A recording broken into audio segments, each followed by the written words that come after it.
ang hatol ng korte sa kasong murder laban sa mga pulis na botas. Pero yung 5 sa 6 na pulis, lalaya, uuwi na. Ang pamilya Baltasar, habang buhay magluluksa. Nasang banda dyan ang pananagutan? Kung epektibo ang aksyon laban sa mga tiwaling pulis, natanggal na sana sa serbisyo si Police Staff Sergeant Jerry Maliban, na dating nasangkot sa robbery extortion.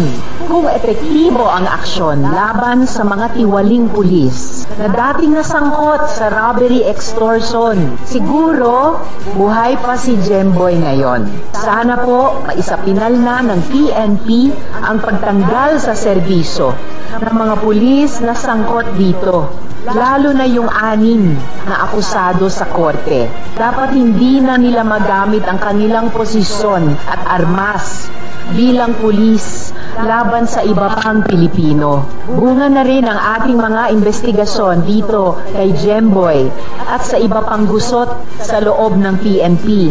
Isinama natin sa organizational reforms in the PNP Bill, Senate Bill 2449, na ipinasa ng Senado ang amyenda para palakasin ang internal accountability mechanisms ng PNP. The bill, among other things, will empower the PNP Internal Affairs Service to conduct motu proprio investigations during 1. Incidents of death, serious physical injuries, and human rights abuses during police operations. When police officers are involved in crimes such as murder, kidnapping, illegal detention, robbery, violence against women and children, and crimes involving moral turpitude.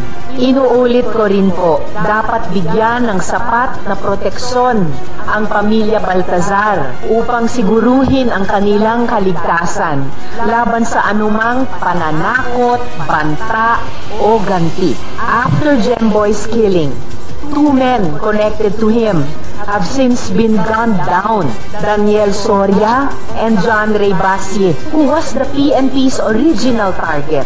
May katwiran ang takot ng mga testigo at ng pamilya Baltasar. Kaya hindi tayo titigil, magtitimpi tayo hanggat kaya, pero tuloy ang laban.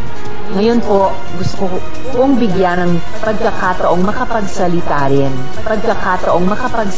rin sa kanilang naging reaksyon sa desisyon ng korte kahapon sa kaso ng kanilang anak. So, una na po si Ma'am Roda, tapos si Sir Jesse. Salamat para doon. Kaya po nananawagan kami na sa kabila nitong plenary action sa mga tauhan nila na naging responsable dito sa pagpapatay kay Jemboy.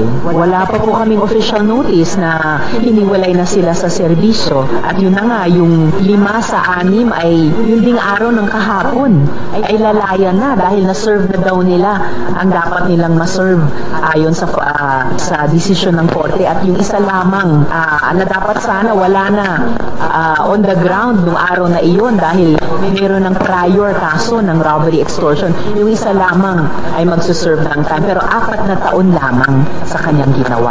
Pinaalala nga ni na Ma'am Roda at Sir Jesse na hindi lang sila ang pamilyang nakatanggap ng ganitong dagok na mapatayan ng anak, mawala ng anak sa napakamarahas na paraan at hindi pa makakuha ng ganap na hustisya para sa pagpatay sa anak nila.